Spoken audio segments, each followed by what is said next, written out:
Bismillahirrahmanirrahim. Assalamualaikum warahmatullahi wabarakatuh.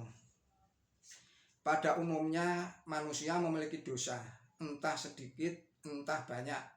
Sebagian orang terlibat dalam dosa besar, sebagian lainnya terjebak dalam dosa sedang, dan sebagian lainnya lagi terperangkap di dalam dosa yang kecil-kecil, seperti misalnya pelit, ria, dan sebagainya.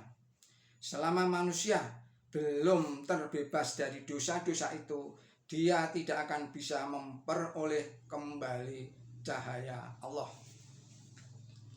Lantas jalan mana yang semestinya ditempuh agar manusia bisa disebut benar-benar mengesahkan Allah? Dalam hal ini kita perlu memperhatikan Allah Ta'ala telah memberikan berbagai jenis hukuman atau peraturan yang wajib kita patuhi. Tetapi dari berbagai peraturan itu ada beberapa peraturan yang dalam pelaksanaannya tidak bisa dijalankan oleh setiap orang.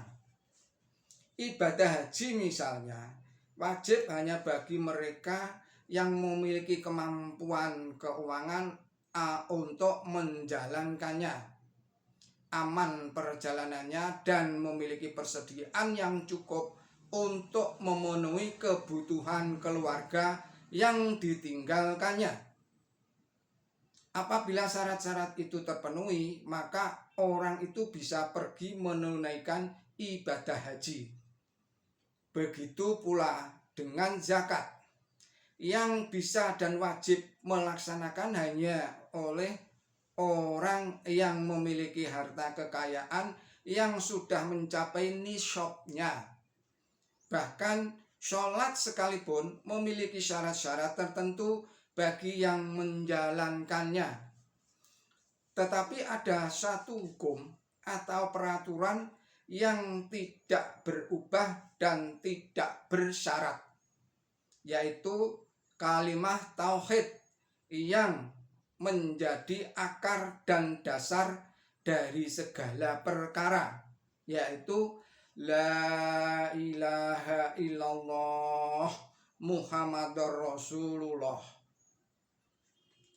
Dan semua ibadah lain-lainnya itu adalah sarana semata yang menyempurnakannya. Tetapi tauhid itu memang tidak sempurna selama tidak kita sertai dengan pelaksanaan ibadah lainnya.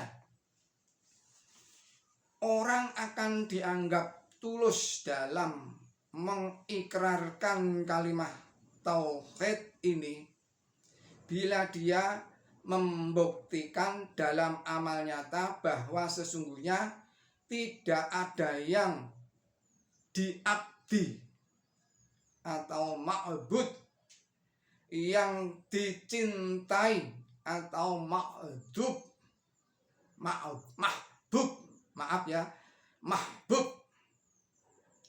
yang dicari atau dibutuhkan, atau makhluk, dan yang menjadi tujuan atau maksud dalam hidupnya kecuali Allah Ta'ala.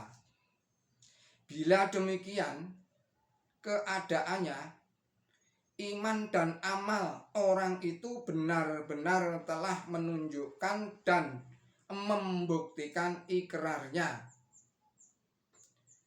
Ini satu kali lagi saya ulangi. Bila demikian itu keadaannya, iman dan amal orang itu benar-benar telah menunjukkan dan membuktikan ikrarnya, dan dia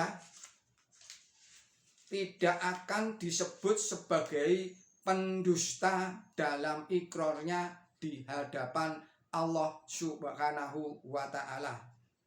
Orang yang dengan tulus ikhlas mengikrarkan kalimat la ilaha illallah, ia menjadi fana dan semua keinginannya akan materi duniawi akan terbakar.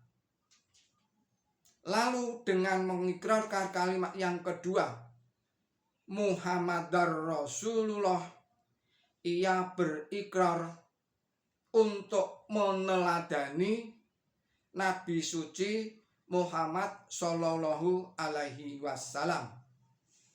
Melalui contoh, setiap hal menjadi sangat mudah. Para nabi datang hanya untuk menunjukkan contoh keteladanan. Dan Nabi suci Muhammad Shallallahu Alaihi Wasallam adalah contoh dari segala kesempurnaan hidup. Karena di dalam dirinya terhimpun contoh teladan semua nabi-nabi. Ini selaras dengan nama beliau yang diberkahi, yaitu Muhammad, yang artinya terpuji, baik di bumi maupun di langit, baik di dunia maupun di akhirat. Di dunia ini telah berlalu banyak orang baik, meski seringkali kebanyakan manusia menganggap mereka hina, tetapi mereka terhormat dan terpuji di langit karena mereka bersikap tulus di hadapan Allah Subhanahu wa Ta'ala. Sebaliknya, tidak sedikit yang dipuji banyak orang, dikatakan hebat dari segala sisi, tetapi langit melaknat mereka. Allah Subhanahu wa Ta'ala, para malaikat, dan orang-orang yang dekat dengannya mengutuk mereka, dan tidak ada satupun yang memujinya. Nabi Musa alaihissalam bertemu dan berhubungan dengan jutaan umat, tetapi sebagian dari mereka tidak berbaiat teguh. Mereka tidak bertabiat teguh, tidak bertabiat tulus, dan tidak berbudi pekerti mulia. Di malam hari mereka mengaku beriman tetapi murtad di siang harinya.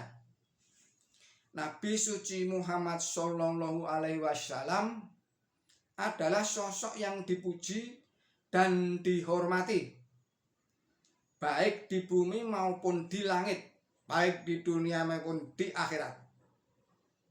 Para sahabatnya adalah orang-orang yang bertakwa, orang-orang yang tulus, dan orang-orang yang jujur.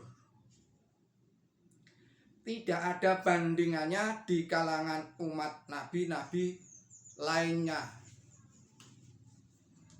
Dalam hadis banyak pujian untuk mereka, sampai-sampai Nabi suci Muhammad Shallallahu Alaihi Wasallam menyatakan, Allah Ta'ala berada bersama sahabat-sahabatku. Allahu fi ashabi. Dalam Quran Syarif pun ada pujian untuk mereka. Di dalam surat Al-Furqan ayat 25, Al-Furqan 25 ayatnya 64, Allah berfirman, Bismillahirrahmanirrahim. Dan orang-orang yang menghabiskan waktu malam dengan bersujud dan berdiri di hadapan Tuhan mereka. Demikian